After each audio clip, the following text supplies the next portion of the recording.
So if you are trying to create projects in ladder logic, you must know these 5 rules of ladder logic. So let's start with our first rule, which goes like, if any output we want to turn on by using multiple input contacts, then input contacts we need to connect in parallel, and those should be NO contacts. So let's arrange some NO contacts in parallel. So I will take one branch instruction here, add two NO contacts in parallel and one output coil, and give address to them, I:0/0, enter. I will name it as in1, enter. And so now that I have arranged our inputs in parallel and output, so let's check whether the program is right or wrong. So yes, no errors found, program is correct. So let's go and check whether it is really working or not. So as our rule says, if I toggle our any of these inputs, our output should go on. So let's check by toggling our first input. If I toggle our first input, our output should go on. So yes, our output is on now. And if I untoggle this one, our output should go off. Yes, it has gone off. So if I toggle our second input, our output will also go on. And if I untoggle this one, our output will go off. And what if I turn on both of these? So let's check. So I will toggle these two inputs on and our output is on. And if I untoggle these two again, so our output will go off. So this is all about our first rule. So let's take one example here. So let's suppose our inputs are the smoke sensors and our output as a fire alarm. So this is our example. So let's suppose if fire occurred in the zone of sensor 1, so our fire alarm should go on. And if the fire occurs in our second sensor's zone, then also our fire alarm should go on, so that any person in the area should leave the area before fire can harm them. So let's suppose fire has occurred in first sensor's zone, so our fire alarm is on. So by hearing this alarm, people from zone 2 can also escape through the exit door. So this is about our first rule. So let's talk about our second rule now. Our second rule goes like, if any output supply we want to cut by using multiple input contacts, then input contacts we have to connect in series, and those should be NC contacts, so that our supply is continuously going to our output. So I will just arrange two NC contacts here and give addresses stop, and e-stop is basically emergency stop. So I will just leave fire alarm as it is. So let's check whether our program is correct or incorrect. So no errors found, so our program is correct here. Now you can see our fire alarm is still on because I have used here two NC contacts. So these NC contacts are giving supply to our fire alarm. So if I want to turn off this fire alarm, I can use either stop button or e-stop button, that is our emergency stop. So let's check by toggling this input. So if I toggle our stop button, then our fire alarm will go off, and if I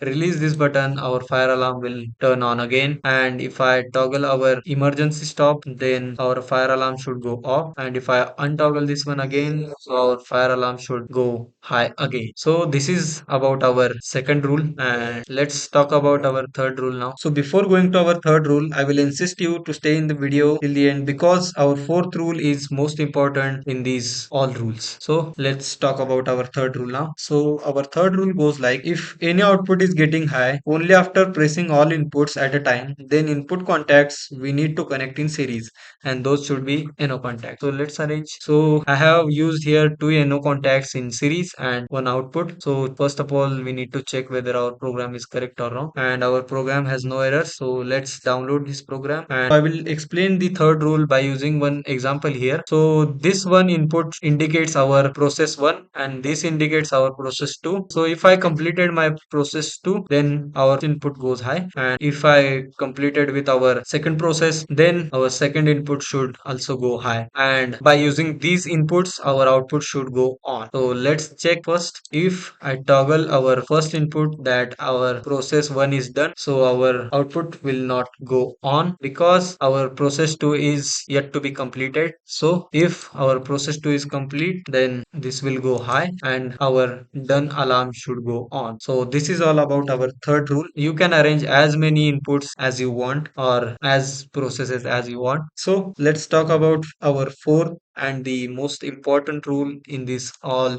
rule. So our fourth rule goes like, output coils we can connect in parallel but we can't connect in series. So let's check. So I will just delete one input here and replace it with output 2. And now that I have connected these two outputs in series, so our program should show error. So let's check by using this verify button. So yes, the error has occurred and it says error invalid output instruction position. So our output instruction position is wrong here. So let's add one branch instruction and arrange these two outputs in parallel so that our rule should get proven. So let's check whether it is correct or wrong. So now you can see our errors are gone now. In this program, what happens is if I toggle this input, our both outputs should go on. So let's check. I will toggle our first input, then our outputs will go high.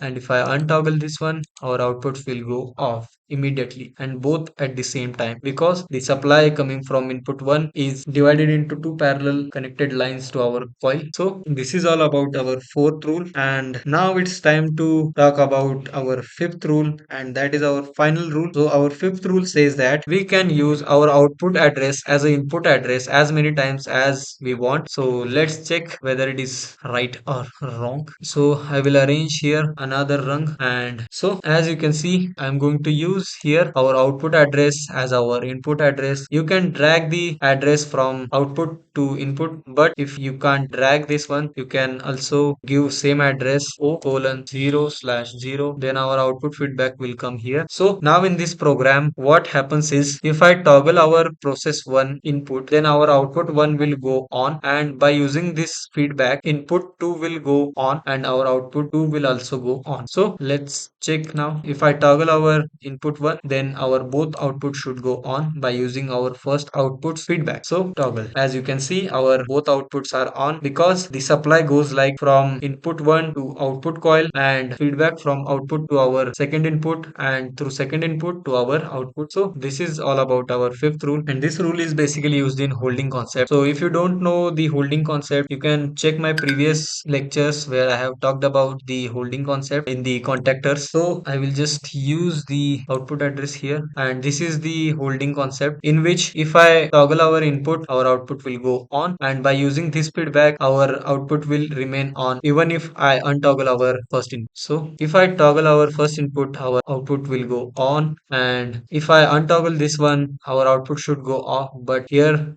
it doesn't happen like that. So I have untoggled this input and supply is not going through our input 1, but our output is still on because I have used here the output feedback. So our output is getting supply from this output feedback to our output coil. So this is about our holding concept, and if I want to break this hold, then I need to use here one NC contact so that I can break the outputs supply as our second rule says. So this is all about our 5 rules. So let's create one project which can obey our at least 4 rules. So I will just add two NO contacts in series and one NC contact in series to those contacts. So here you can see I have created one project which will obey our 4 rules from our rule list.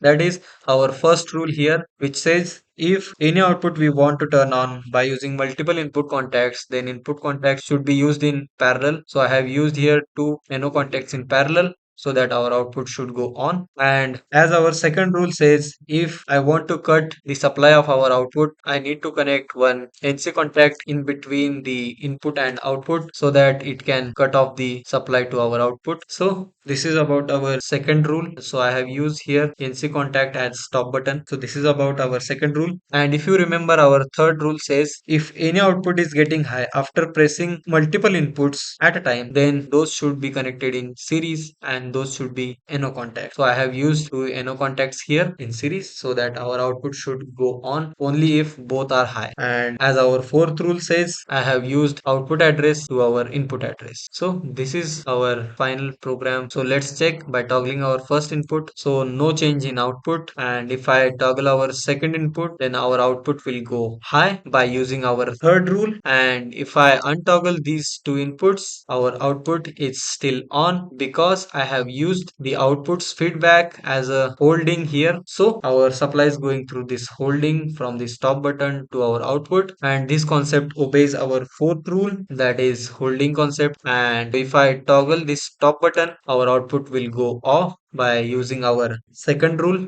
and if I untoggle this one, our output will not go on because our NO contacts are NO now, and those are not high at this point. So this is all about the five important rules of ladder diagram. So without using these five rules, you cannot build any ladder logic. So you need to remember these five rules so that you can create strong projects which has no any errors. So I hope you learned something new, and if you didn't got any point, let me know in the comment section. And in next session, we will talk about the data types in the Allen Bradley. So for that session, you need to be subscribed to our channel. And if you like this video, make sure to hit that like button. So that is all about this lecture. See you again in the next one. Stay easy with easy automation. Bye.